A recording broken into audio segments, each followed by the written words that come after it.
నమస్తే, welcome to సత్యాగ్రహి. నేను రేఖ. తెలంగాణ రాజకీయాల్లో ఇప్పుడు ఎక్కడ చూసినా ఒకే ఒక హాట్ టాపిక్ నడుస్తోంది. అదేనండి, మన 22A నిషేధిత భూముల జాబితాలోలే.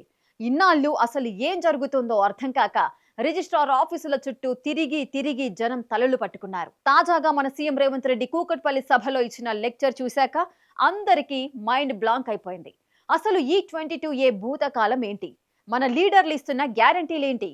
నాకు పెద్ద చదువు రాదు, నా లక్కే నన్ను సీఎం చేసిందే అని రేవంత్ రెడ్డి ఎందుకు అన్నారో ఈ వీడియోలో క్లియర్ కట్ గా చూద్దాం పదండి.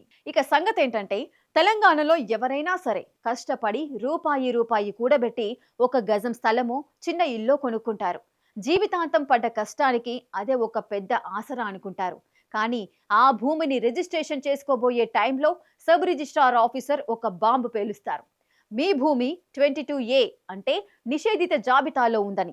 ఇక అక్కడి నుంచి మొదలవుతుంది అసలైన నరకం. పట్టాదారు భూములు, అన్ని లీగల్ పేపర్లు సవ్యంగా ఉన్నా కూడా ఆ జాబితాలో పేరు పడిందంటే చాలు, ఆ భూమిని అమ్ముకోలేరు, బ్యాంకు లోన్ రాదు, కనీసం పిల్లల పెళ్లిళ్లకు కూడా అది పనికిరాదు. దీంతో జనాల గుండెల్లో రైళ్లు పరిగెత్తడం ఖాయం. ఇన్నాళ్ళు ఇదే టెన్షన్లో బతికిన జనాలకు ఊరటనిచ్చేలా హైదరాబాద్లోని కూకట్పల్లిలో జరిగిన బహిరంగ సభలో సీఎం రేవంత్ రెడ్డి మైక్ అందుకున్నారు. ప్రజల కష్టాలను చూసి చలించిపోయారో ఏమో గాని మొత్తానికి అసలు విషయంపై ఒక క్లారిటీ ఇచ్చే ప్రయత్నం చేశారు మన సీఎం రేవంత్ రెడ్డి. ఆయన మాటల్లోనే అసలు లాజిక్ వింటే మతిపోవాల్సిందే.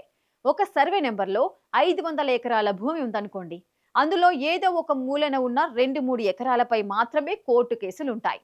కానీ ఇక్కడ సిస్టమ్ ఏం చేస్తుందంటే, ఆ 2 ఎకరాల కోసం ఏకంగా ఆ 500 ఎకరాల భూమి మొత్తాన్ని 22A నిషేధిత జాబితాలో పడేస్తోందని బాంబు పేల్చారు. బాబోయ్, ఇదేం లాజిక్?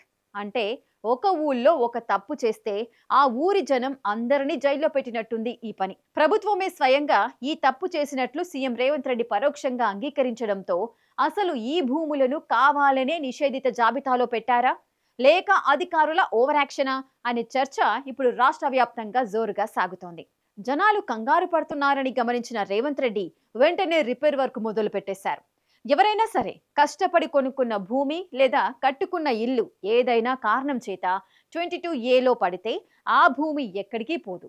కోర్టు కేసులు ఉన్న ఆ 2-3 ఎకరాలను పక్కన పెడతాం, మిగతా భూములకు బై నెంబర్లు కేటాయించి మీ అందరికీ రిజిస్ట్రేషన్లు అయ్యేలా చూసే బాధ్యత నాదే, ఇది నా గ్యారంటీ అంటూ ప్రజలకు గట్టి భరోసా ఇచ్చారు. అంతేకాదు, దీనిపై ఎవరో సోషల్ మీడియాలో కోట్లు ఖర్చు పెట్టి మరీ దుష్ప్రచారం చేస్తున్నారని, ఎవరూ ఆందోళన చెందవద్దని తేల్చి చెప్పారు.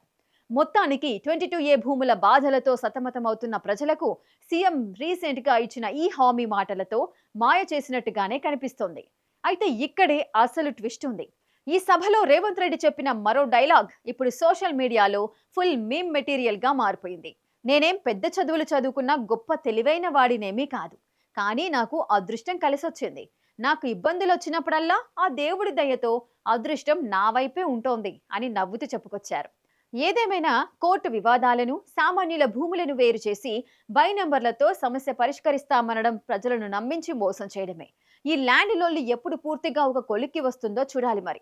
మరి మీ ఏరియాలో కూడా మీ భూములు ఇలాగే 22A చిక్కుల్లో పడిందా? సీఎం రేవంత్ రెడ్డి ఈ బై నంబర్ ఫార్ములాతో మీ సమస్య తీరుతుందని మీరు నమ్ముతున్నారా? కింద కామెంట్ సెక్షన్ లో మీ అభిప్రాయాన్ని తెలియజేయండి. ఈ వీడియో మీకు నచ్చితే లైక్ చేయండి, షేర్ చేయండి. ఇలాంటి మరిన్ని పొలిటికల్ అప్డేట్స్ కోసం ఇప్పుడే మన ఛానల్ ని సబ్స్క్రైబ్ చేసుకోండి.